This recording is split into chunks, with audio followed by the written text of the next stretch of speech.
we take pride in stopping the run. I know that it didn't always happen last year, and I know that runs kind of got through the gaps and got through the creases, and it made us look like, oh, they can't stop the run. But we take pride in it. We really do, especially as a defensive lineman and as a rushman. Um, we take pride in stopping the run, and I feel like we're going to be doing that a lot this year and doing it a lot better than what we did last year because we do have that chip on our shoulder and we do hold ourselves to a higher standard.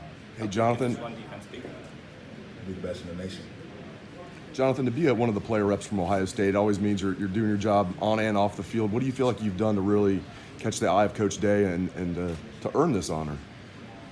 Well, whatever I did, I hope I keep doing it. Yeah, you know, I feel like I just carry myself very well. I try to represent the university and my teammates and my coaches in the best way possible. I go as hard as I can every single day. I don't take any days off.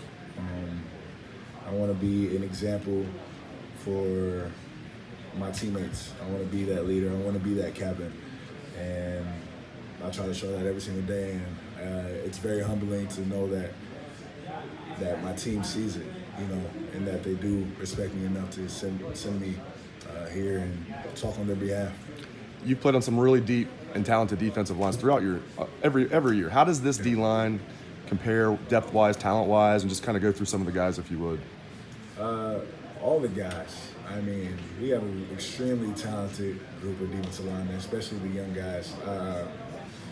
You know, I mean, I can name everybody. You want me to name everybody? Because I mean, anybody who's going to play a lot, yeah. You got Devon, you got Jay Sean, you got Haskell, you got Teron Vincent, you got Tyreek Smith, you got Tommy Togi, you got Tyler Friday, you got Javante, you got Zach Harrison, you got Noah Potter, you got Antoine Jackson, you got Jerron Cage, you got all these guys, you know, and they're my guys. You know, I love them to death.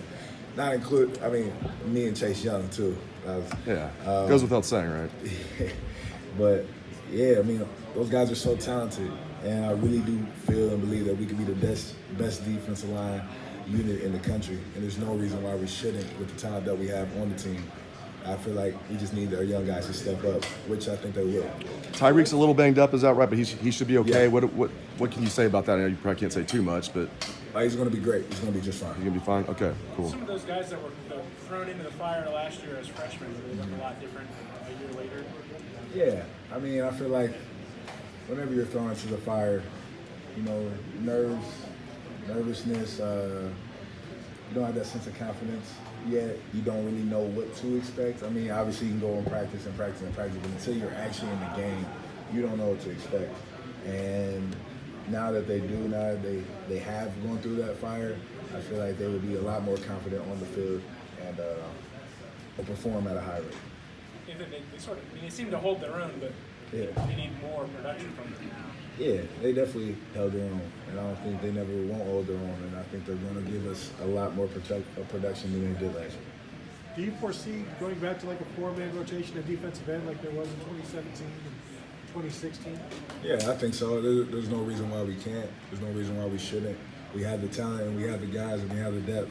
So just need guys to play. How would you compare this to the 2017, where you and Chase were basically the fifth and sixth guys? Mm-hmm. How would you compare the depth on this team compared to that? Depth-wise, I feel like we're the same, you know, because that standard doesn't drop. The standard for the rushman and defensive line doesn't drop. The same standard that we had in 2014 is the same that we had in 2017, and is the same that we're going to have in 2019. Jonathon, the last 3 years, your matchup with Penn State has gone down in the final minute. Why do you think those matchups have been so tight, and what stood out to you most getting that win at Beaver Stadium last year? They're a tough team, you know. They go hard, just like us. They wake up every morning. They go work out, just like us, you know. I mean, I have nothing but respect for that program and that team. You know, whenever we play them, we know it's going to be a game. We know we know they're going to give us their best shot, and we have to give them our best shot as well. And, you know, winning those games, it meant everything because it really does come down to the last final minutes. And you look to your left and your right, and you look to your brothers, and you say, let's go do this. Like, it's on us. And having that trust and having that feeling and the guy next to you is a feeling like no other. John, we were just talking to Jordan about his academic success. Oh, he's great. And he's a smart guy. Yeah, he'll be, you live with him, he'll be on the couch. Yeah. And he's always on the couch studying. He is, yeah. All the time. Are there times when you kind of want to say to him, come on, let's have some fun, let's hang out, let's do whatever? No, man. Man, that's my guy, man. If he wants to sit and study to his heart's content, let him go study to his heart's content. I'm not going to bother the guy. I mean, we have our fun. He always come in my room and he'll be like, cool, let me hop on zombies with you, let's play some video games. And we'll play video games. So he will do that? Yeah, nah, he's not just always in a book. He has a life, Okay, well, I think. Yeah. How much respect and admiration do you have for that side of him, the academic side? Oh, so much respect. He really sets the standard for student athlete. You know, he holds it to the most highest level, and he deserves all the praise and recognition that he's getting. Jonathon, looking at your game, I'm just curious, like, what's different? Like, what do you feel like you've improved the most at? What do you feel like, is your strength? Just discuss your game a little bit. I feel like my game has gotten a lot better, and I feel like I was a guy who always went hard. I always go hard, but not necessarily the right direction or with the right technique. I could run 4-6 ATB all day, but where am I going?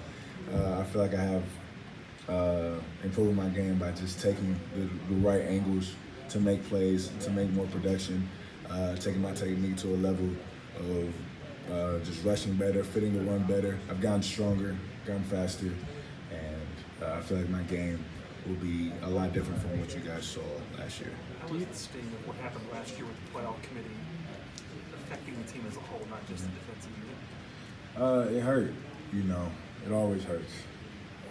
Because we feel like we are one of the best teams in the nation, and we should be in the playoffs.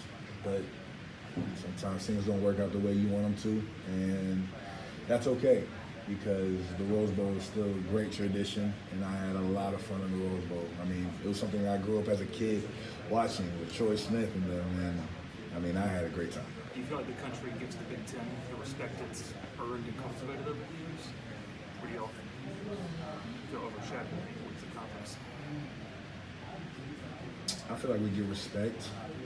I feel like we could get a little more, I feel like, me personally, I feel like the Big Ten Conference is the best conference in NCAA football.